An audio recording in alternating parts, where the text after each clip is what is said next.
তুমি আমার তো একটাই তো। এখানে দাঁড়িয়ে দাঁড়িয়ে এত মনোযোগ দিয়ে কি দেখছিলাম? দিয়ে হাইরাইজ বিল্ডিং গুলো দেখছিলাম। এই বিল্ডিং গুলোর মালিক না জানি কত টাকার। আমার কি কখনো এত টাকা হবে? এত টাকা দিয়ে তুমি কি করবে? সুখ কিনবো। শুকনো কিনতে পাওয়া যাবে, এটা খুঁজে নিতে হবে। এই যে কোটি কোটি টাকা দামের বিল্ডিং, দামি দামি জিনিসের মধ্যে সুখ নেই। তুমি কি পারবে আমার সাথে সুখী হতে? পরখ করতে চাও? জাস্ট জানতে চাই। তাহলে চলো বাসায়।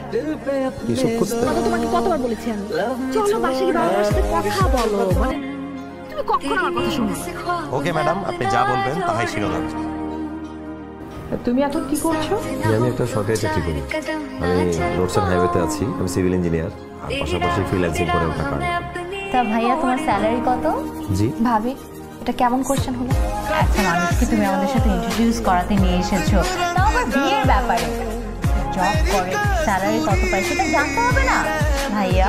কত? মানে একটা সরকারি চাকরিতে পে স্কেলে যেমন বেতন হয়, আমার আর্থিক সামর্থ্যে মোটা চালের ভাত খেয়ে, মোটা কাপড় পরে, মাথার উপর ছাদ নিয়ে আমরা একসাথে বাস করতাম। হাউ ডেয়ার ইউ না, তোমার এত বড় সাহস যে তুমি এই পজিশনে থেকে তুমি আমার বাড়ির মেয়ের সাথে প্রেম করছো এবং তুমি বিয়ের কথা বলছো। এই বাড়ির সম্মান সম্পর্কে তোমার কোনো ধারণা আছে?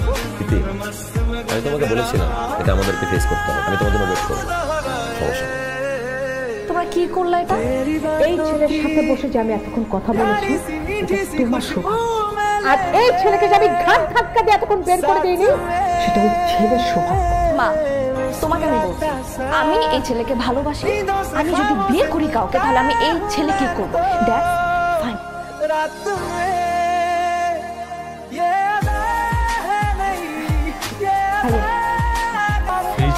ফ্রিজ আছে ভাই, হয়ে যায় গতকালকে ফ্রিজে যে কম্প্রেসারটা ওটা নষ্ট হয়ে গেছে। রিপনকে বলেছি ঠিক করে ফেলবে। যে কারণে এসেছি সেই কারণটা ওই যে বিয়ের পরে একটা নিয়ম থাকে, জামাই শ্বশুরবাড়িতে বাজার পাঠায়। তুমি তো নিজে থেকে কিছুই বলে। ঠিক আছে ভাবি, আমি রিপন আসলে ওকে বলবো। Thank you. হাত মুখে ফ্রেশ হয়ে নাও, আমি খাবার দিচ্ছি। তুমি কি আমার সাথে সুখী?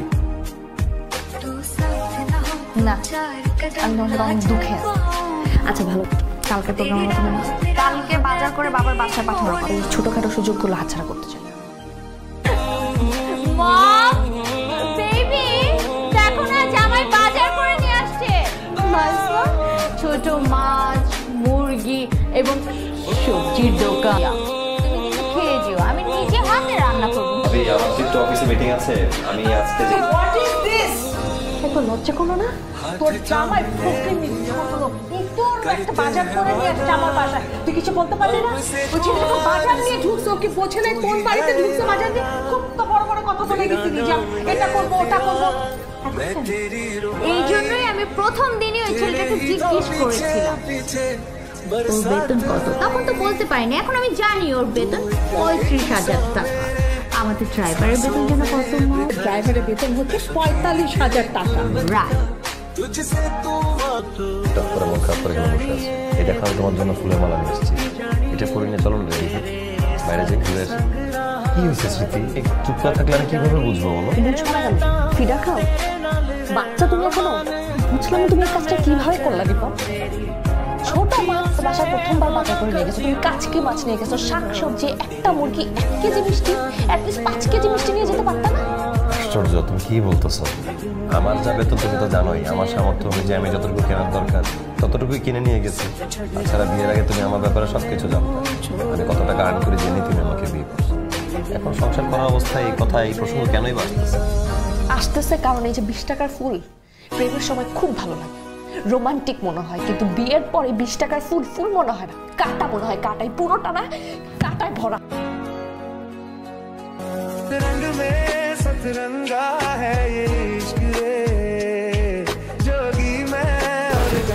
আমি যদি বিক্রি হই, তোমাদের দেওয়ার রেটে আমি বিক্রি হব না।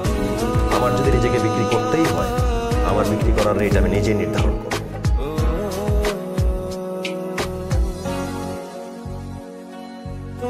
लगे मुझे दुश्मन सी, कभी लगे धड़कन सी, जुड़ी जुड़ी बातें हैं। এই ব্যাগটাতে 20 লাখ টাকার মতো আছে। নাও, তোমার যা মন চায় তুমি শপিং করবে। তুমি এতটা করতে যাচ্ছ? সেটা তো তোমার জানার দরকার নেই। আমার আগে ফুলের গন্ধ ভালো লাগতো, এখন লাগে না। আমার এখন টাকার গন্ধ ছাড়া কিছুই ভালো লাগে না। তাই আর্ন করি। এই ব্র্যান্ডের এই গাড়িটাই পছন্দ? আমি যখন দেখলাম আমার ওয়াইফ একটা গাড়ির ফিচার দেখতেছে 5-6 দিন ধরে, আমার মনে হলো তোমার গাড়িটা পছন্দ হবে, তাই কিনে ফেললাম তোমার। Thank you. আর শোনো, মিরপুর ডিভিসিতে 3200 স্কয়ার ফিটের ওয়েল ফার্নিশড ফ্ল্যাট নিয়ে ফেলছি। আমরা খুব সুন সেখানে শিফট হতে যাচ্ছি। Thank you so much. I love you. Love you. আর তোমাকে অনেক থ্যাঙ্কস আমার ভিতরে জানোয়ারটাকে বের করে দেওয়ার জন্য। I am really thanks. তোমার ভিতরে তো বেশ পরিবর্তন হয়ে গেছে। ভাইয়া, আপনি তো সেদিন বাজারে করেছিলেন, রান্না করে সবাইকে খাইয়েছিলেন, আপনার 50,000 টাকার মতো খরচ হয়েছিল। এই নেন, আপনাকে আমি 1 লাখ টাকা দিলাম, আপনি আবার বাজার করবেন এবং আবার সবাইকে রান্না করে খাওয়াবেন, ঠিক আছে? বাসার সবাইকে ডাকবেন। বসেন না প্লিজ, হ্যাভ ইউ সিট। আম্মাকে আম্মা গিফট দাও। আম্মা, এটা আপনার জন্য আমি নিজে চয়েস করে আপনার জন্য কিনেছি। আম্মা, আপনার বাসায় যে কাজের লোকটা আছে এটা তার জন্য, তার বেতনটা। আমি চাই না আপনার কোনো কাজে বাধা পড়ুক, কোনো কাজে কোনো কমতি থাকে। 3-4টা মানুষ লাগলে নিয়ে নেবেন, যা টাকা পয়সা খরচ করার আমি আবার নো প্রবলেম। ভাবি, আপনার জন্য গিফট এনেছি। অমিত, এই গাড়ির চাবিটা রাখেন। আরশানের তো স্কুলে যাওয়ার গাড়িটা নষ্ট হয়ে গিয়েছে, সো আরশান ছোট মানুষ, স্কুলে কষ্ট করে আসা যাওয়া করবে, সেটা আমি একদম চাই না। ব্র্যান্ড নিউ গাড়িতে যেন আসা যাওয়া করে, সেটাই আমি চাই। হাজার হলেও সেটা আমাদের ফ্যামিলি মেম্বার। তুমি কি খাবে বলো তো? আমি কালকে হয়তো পায়েস রান্না করেছি, ওটা কি? ও সরি সরি সরি, ওটা তো বাসি হয়ে গেছে। আমি তোমাকে ম্যাঙ্গো জুস করে দিই। ম্যাঙ্গো জুস বেটার হবে। আজ উঠি, পরে আবার কথা হবে। অমিত, আমি জানতাম আমার মেয়ে কখনোই ভুল করতে পারে না। এরকম একটা জামাই খুশি মনে চলছে। আপনার কাজ হচ্ছে খালি আপনি সাইন করবেন, আমার কাজ হচ্ছে আমি খালি আপনার ফাইলটা আগাই দিই। এই যে 20% আপনার 10 লাখ। কি শুরু করছো বলো তো? সারাটা দিন অফিস কর, আমি তোকে খুঁজেই পাই না। চলো না কোথাও যাই, কোথাও ঘুরতে যাই, কতদিন কোথাও যাই না। যাও।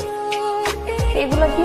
আরে টাকা নিয়ে ঘুরতে যাও, টাকার সাথে ঘুরতে যাও, সমস্যা তো নেই। টাকা থাকলে সব সম্ভব। তুমি আমার মতো একটা রিপন কিনে ফেলতে পারবা, হাজবেন্ড কিনে নিয়ে জাস্ট ঠিক আছে, টাকা থাকলে সব সম্ভব। তোমাকে একটা ডক্টর দেখাই, ভালো একটা ডক্টর। তুমি কি ভাবতেছো পাগল হয়ে গেছি? পাগল হয়ে যায় না, পুরো সুস্থ আছি মেন্টালি। জাস্ট নেশায় ধরছে, টাকার নেশা। টাকার নেশা করে দেখছো? টাকার নেশা করা ছাড়া টাকা নেশা বোঝা মুশকিল। টাকা গন্ধ শুকে দেখছো কখনো? কি কড়কড়া তাজা একটা গন্ধ, মনে হচ্ছে প্রত্যেকটা পাতার মধ্যে প্রাণ। খুবই টেস্টি, শুকে দেখো, শুকো নাও নাও। আরে শুকে। আসসালামু আলাইকুম। এটা কি রিপন সাহেবের বাসা? জি। ওনার নামে সার্চ ওয়ারেন্ট এসে আমরা তল্লাশি চালাতে আসছি। মানে কি করছো? দেখেন, উনি একটা ব্রিজের কন্ট্রাক্ট পেপারে সিগনেচার করেছিলেন। ব্রিজটা ভেঙে 5 জন লোক মারা গেছে। এখন ওনার নামে গ্রেপ্তারি পরোয়ানা জারি। ওনাকে থানায় আসতে বলবেন, পুলিশ ওনাকে খুঁজছে।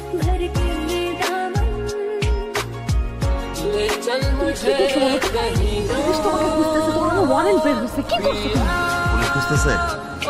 যাক, তা তো খুঁজতেছে। অনেক লেট করে খুঁজলো, আর আগে খোঁজা উচিত ছিল। আমার তো অ্যাকাউন্ট ফ্রিজ হয়ে গেছে, তাই না? তোমার অ্যাকাউন্টটা তো ফ্রিজ, চিন্তা করো না। আমি আমাদের বেডরুমের ওয়াশরুমটার ফলস রুফে যে পরিমাণ টাকা রেখে দিছি, সেটা দিয়ে তোমার ঠিক মতো চলে যাবে। আর তুমি এক কাজ করো, এখনো সময় আছে, সেফ এক্সিট নিয়ে নাও, দেশে বাইরে চলে যাও। আমি তোমাকে ছাড়া কোথাও যাবো না। স্মৃতি, এটা আসলে ওয়ান ওয়ে। আমি ওয়ান ওয়েতে চলে আসছি, এই ওয়ে থেকে ব্যাক করা সম্ভব না। রিপন, তোমার আজকে এই পরিস্থিতির জন্য হয়তো আমিও দায়ী। আমি রিয়েলি সরি। তুমি ব্লেম তোমার নিজে থেকে কেন নিতেছো? তোমার একার তো দোষ না এখানে। তুমি সমাজে আমাদের সবার দিকে তাকাও। সবার অনেক অনেক টাকা লাগবে, অনেক দামি দামি জিনিস লাগবে, একটা বড় বাড়ি দরকার, দামি দামি ব্র্যান্ডের গাড়ি দরকার, পকেটে দামি মোবাইল ফোন দরকার। মানুষকে দেখাইতে হবে, শো অফ করতে হবে যে আমার কিছু আছে, এই পৃথিবীতে আমি কিছু ওন করি। এটা মানুষকে না দেখানো পর্যন্ত মনে সুখ পায় না। এই যে দেখো, আমার গলায় লাখ টাকার চেইন, আমার হাতে সোনার আংটি, দামি ঘড়ি, দামি জামা কাপড় পরে আছি। আমি তো আবার বিপদ থেকে এই টাকা দিয়ে নিজেকে উদ্ধার করতে পারছি। তুমি সবকিছু ছেড়ে দাও, কিচ্ছু লাগবে না। তুমি আমার আগের রিপোর্টটা হয়ে যাও। আগের রিপন? আসলে আমি এখন এই রিপন হয়ে গেছি, আগের রিপন তো আর হওয়া সম্ভব না। দেখো, আগে আমাদের সুন্দর ছোট্ট টোমাটোরি সংসার ছিল, কি সুন্দর নিজেদের মধ্যে ভালোবাসা ছিল, আমাদের আন্ডারস্ট্যান্ডিং ছিল, ফুলের গন্ধ মনে কি সুখ দিত, তাই না? আর এখন আমি কোটি কোটি টাকার মালিক, অথচ কিছুই আমাকে সুখ করতেছে না, কিছুই আমাকে আনন্দ দিচ্ছে না।